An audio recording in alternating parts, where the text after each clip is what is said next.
Welcome guys, आपका स्वागत है हमारे अपने फार्मा स्टडी यूट्यूब चैनल पर। और आज का जो टॉपिक है वो है सेल इंजरी। इस टॉपिक में हम टाइप्स ऑफ सेल इंजरी को कवर करेंगे। तो शुरू करते हैं डेफिनेशन के साथ। Cell injury is defined as an alteration in cell structure और biochemical functioning resulting from some stress that exceeds the ability of the cell to compensate through normal physiologic adaptive mechanisms।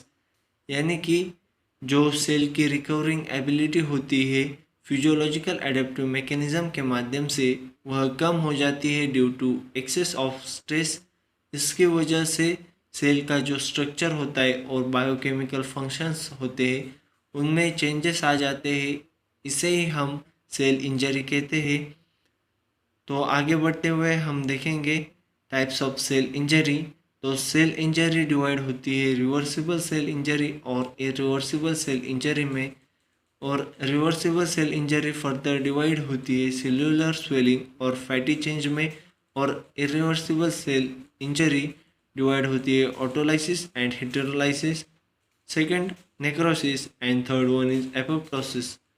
तो शुरू करते हैं reversible cell injury को।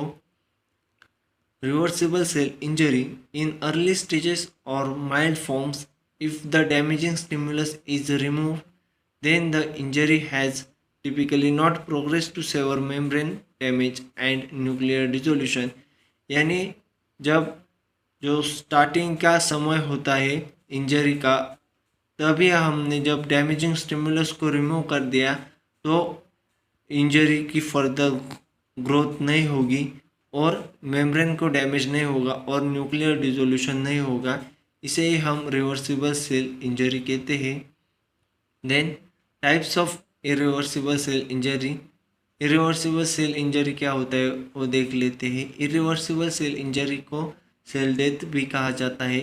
Because of cell death with continuing damage the injury becomes irreversible at which time the cell can not recover and it dies. यानी जब वो damaging stimulus जो होता है उसे रिमूव नहीं किया गया और सेल को कंटिन्यूस डैमेज होता गया, तब सेल डेथ हो सकती है और जो इंजरी होती है वो इरिवर्सिबल बन जाती है और जो सेल होता है वो रिकवर नहीं कर पाता और सेल डेथ हो जाती है। There are two types of cell death, यानी कि दो टाइप्स होते हैं इरिवर्सिबल सेल इंजरी के, वो है नेक्रोसिस और एपोप्टोसिस। अगली स्लाइड में हम देखेंगे necrosis. When damage to membranes is severe, enzymes leak out of lysosomes enter the cytoplasm and digest the cell resulting in necrosis. यानी नेक्रोसिस में क्या होता है, जो एंजाइम्स होते हैं लाइसोसोम में वो लीक आउट होते हैं और साइटोप्लाज्म में आ जाते हैं और सेल को डाइजेस्ट कर लेते हैं, इसलिए नेक्रोसिस हो जाता है। Then apoptosis, when a cell is deprived of growth factors or the cell's DNA or proteins are damaged beyond repair, the cell kills itself by another type of death called apoptosis। यानी कि जब sales का जो growth factors होते हैं वो deprived हो जाते हैं और डीएनए प्रोटीन्स जो होते हैं वो डैमेज्ड हो जाते हैं और फर्दर रिपेयर नहीं हो सकते, तब सेल अपने आप को किल कर लेती है by another type of death. इसे हम एपोप्टोसिस कहते हैं, which is characterised by nuclear dissolution without complete loss of membrane integrity. ये जो एपोप्टोसिस है वो कैरेक्टराइज्ड है by nuclear dissolution without complete loss of membrane integrity, यानी कि जो मेम्ब्रेन की इंटीग्रिटी है वो पूरी तरीके से लॉस नहीं होती और न्यूक्लियर डिसोल्यूशन होता है।